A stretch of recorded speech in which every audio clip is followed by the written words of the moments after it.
So my name is Saurabh Gupta. I did my master's from UT Austin in electrical and computer engineering in 2020, and currently I'm working as a GPU architect in NVIDIA.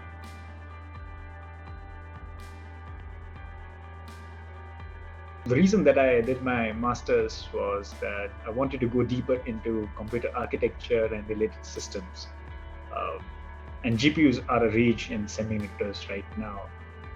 So when I got this opportunity for internship for GPU architecture at NVIDIA, yeah, I just went for it. And luckily I got the internship, and then they gave me a job offer, and that's what I'm doing right now.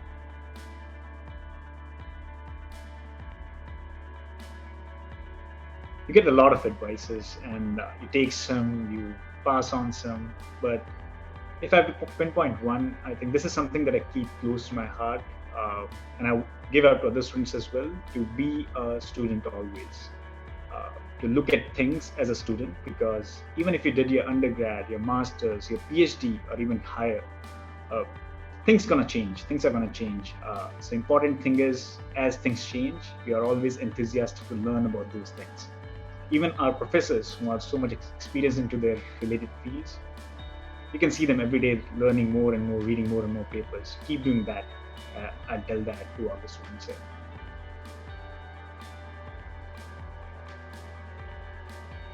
It has changed a little after the pandemic.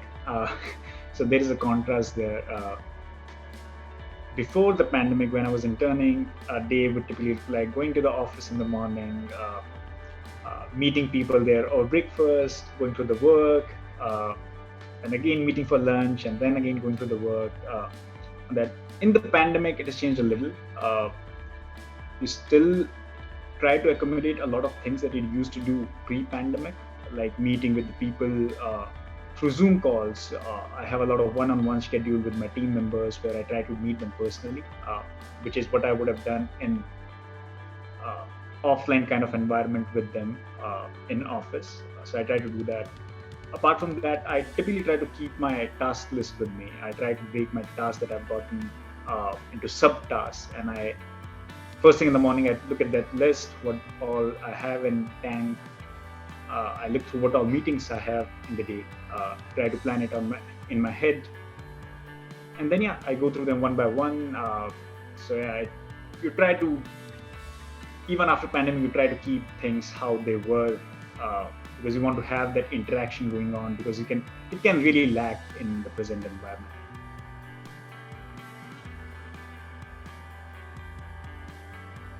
I would say there are multiple things that help you transition from the graduate school to the job that you will be taking. Internship is certainly one thing. So as I said, I interned for NVIDIA before, and then I joined the current role. That helps you to understand what the job will really entail, what your day-to-day will look like, and what other people are doing who are higher up in the ladder, so that you can see, okay, this is what it's going to look like even say 5 years from now and all. So internship is certainly one thing, but sometimes you're not as lucky to have an internship in the job that you'll be doing. So for those students, I would say employers in US are very much interested in telling you about the same. So I remember the first interview that I had in NVIDIA, out of the 1 hour, half an hour was solely dedicated to the employer telling me how the job looks like, and asking me what do I want to do, say 5 years from today, and trying to see whether that's a match. So feel free to ask the employer. If intern is not there, feel free to ask the employer, what will the day-to-day look like for you, and what are the things that you'll be learning as you go to the job. That gives you a sense of what the job will look like.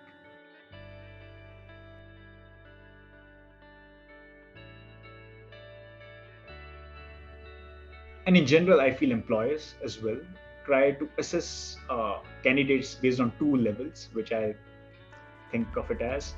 Level one is trying to see you as an overall person, uh, trying to see what skills you bring, what experiences you have had, just like few that we have been discussing. What are the things that I want to do 5 years from today?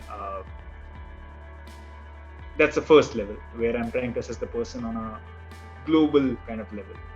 And second level is where you try to ask them directed questions towards the skills that they say they have or the skills that the job requires. For example, if you are in programming world, so asking is dedicated questions to C++. If, for example, I am in architecture world, so trying to ask me directed questions towards that. So yeah, these are the two things that I typically try to look forward in a student typically coming out of graduate school.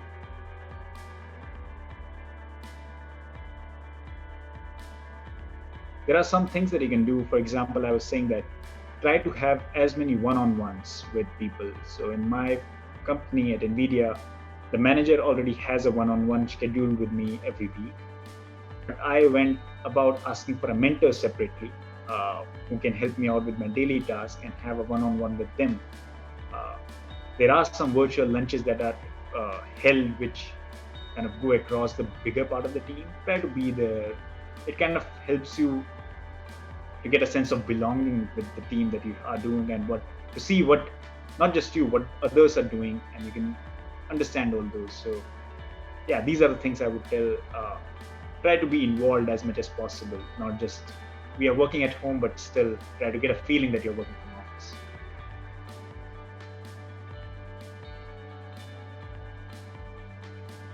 First of all, once you are searching for a job, uh, it doesn't really matter if you're an international student or a student who is a US citizen, right?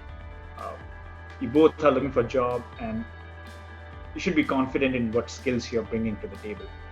So it shouldn't, the international part aspect of yourself should never come in between. You're thinking that this job is for you or this job is not for you. If you feel that's what you've done, these are the skills that the job requires, and you have them, be confident in expressing yourself to that in that particular job position.